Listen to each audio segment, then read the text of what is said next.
the first step is you've got to go out there and life craft what you want this future self to look like. Then you need to start rebuilding this brand. And as you're going through both of these steps, one of the things that gets in the way, even before you have self doubt, is the opinions of family, friends, and peers who are around you.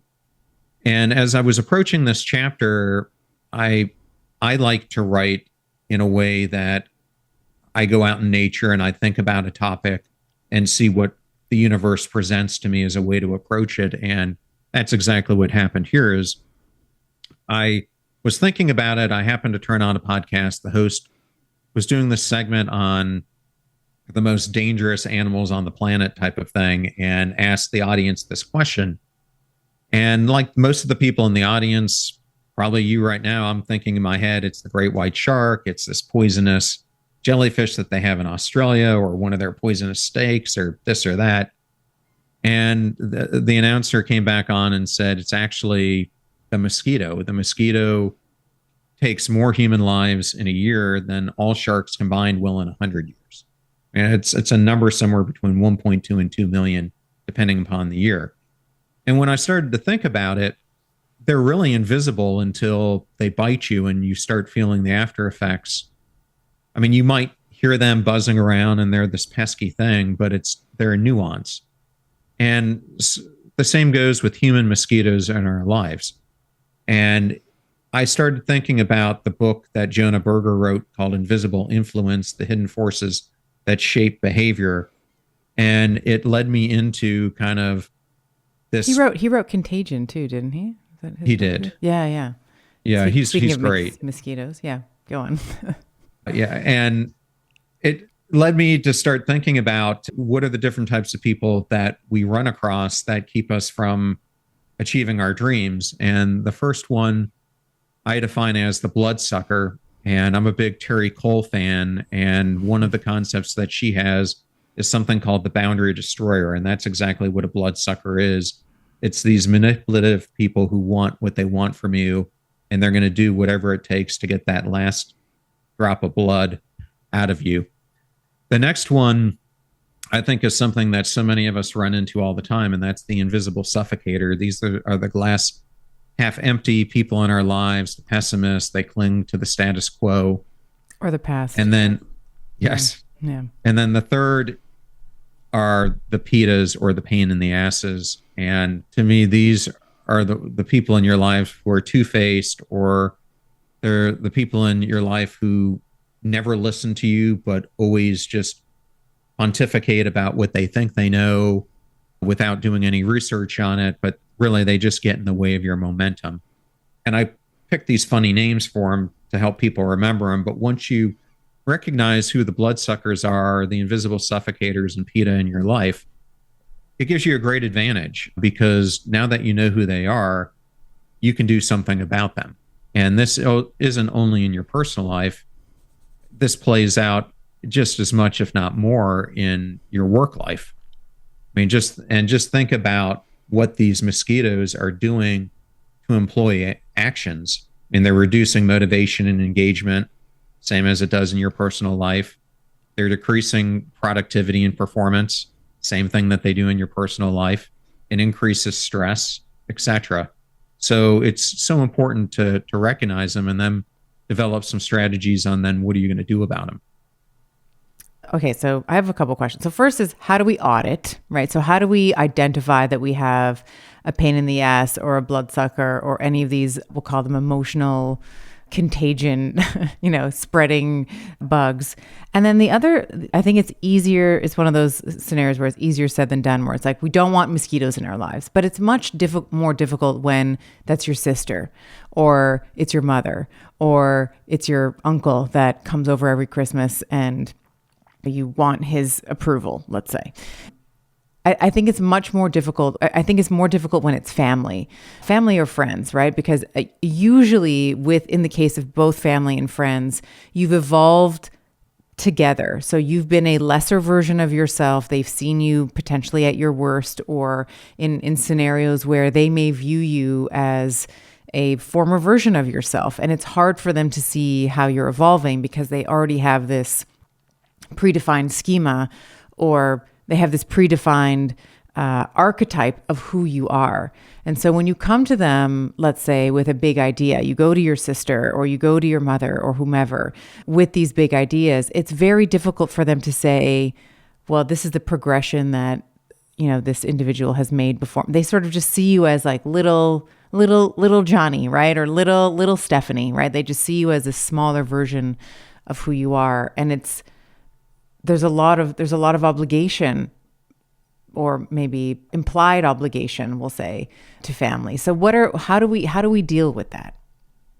So the way I recommend doing it, the most simplistic way that I've found is I create a target like I would if I were shooting archery. And I think about the different circles of who are the people who are in my most immediate sphere. Those 4 or 5 people who influence me more than anyone else.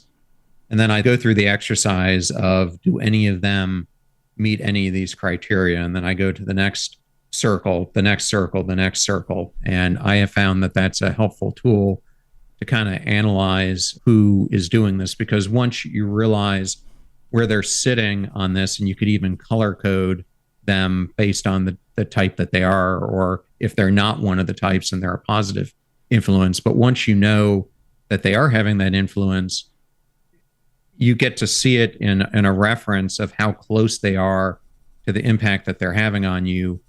And then you can decide, what are you going to do about it? Are you going to confront them and try to work towards a solution that's going to keep them still in the sphere that they're at? Or are you going to choose a different strategy where you're pushing them out to a farther ring or eliminating them off the board altogether?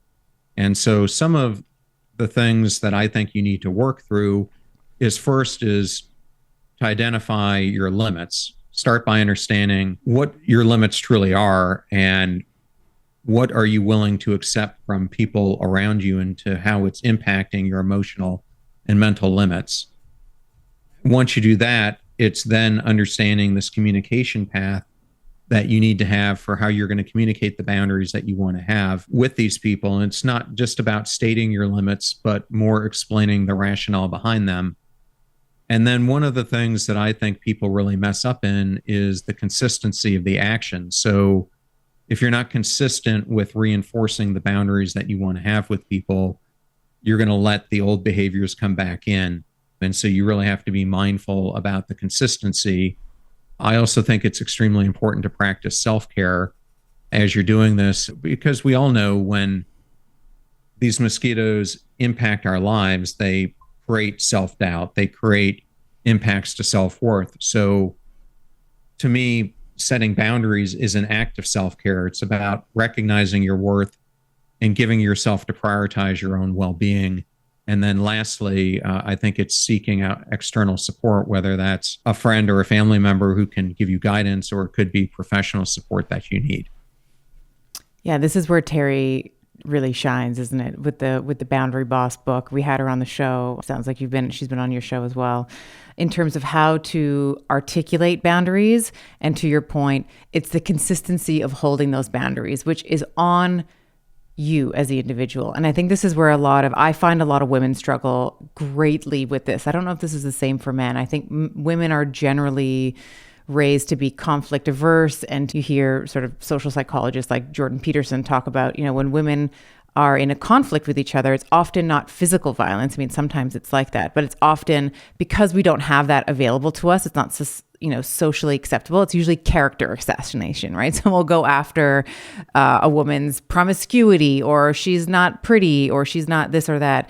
And we are so conflict averse, or we have this aversion to not being happy and not being smiley and not being nurturing, that it's very hard, I think, for women to hold boundaries, which is like Terry's book is such a great resource there. And I recently, as part of my New Year's resolutions, I know this is going to be airing in February, but we are recording this in January, is to do yoga. And my yoga instructor recently said something, and I just want to share this with you and the audience to see how it lands. We had done the class. We were in a corpse pose. We were in, I believe it's called Shavasana. And he said, it's poor spiritual hygiene to let everybody have access to you. And that just he just met, it was just like a little off the cuff mention. And it just hit me like a ton of bricks as I was recovering from this crazy yoga class. Poor spiritual hygiene to let everybody have access to you. How does that land? How does that land with you? I absolutely love it. But what does that do when I say that? What do you think of when I say that? Yeah, I mean, so often we try to be a pleaser to everyone else, but we don't put ourselves first in the equation of taking care of our own, basically our own needs, whether they be emotional support or physical well-being or whatever it is. And so we let all these external forces come in and intrude the very tranquility that we're trying to build for ourselves, which is exactly what I think he was trying to say. So I think that positive internal dialogue, that imagery that we build for ourselves, and holding a space for ourselves and letting the influences in that are going to build us up and not tear us apart is extremely important.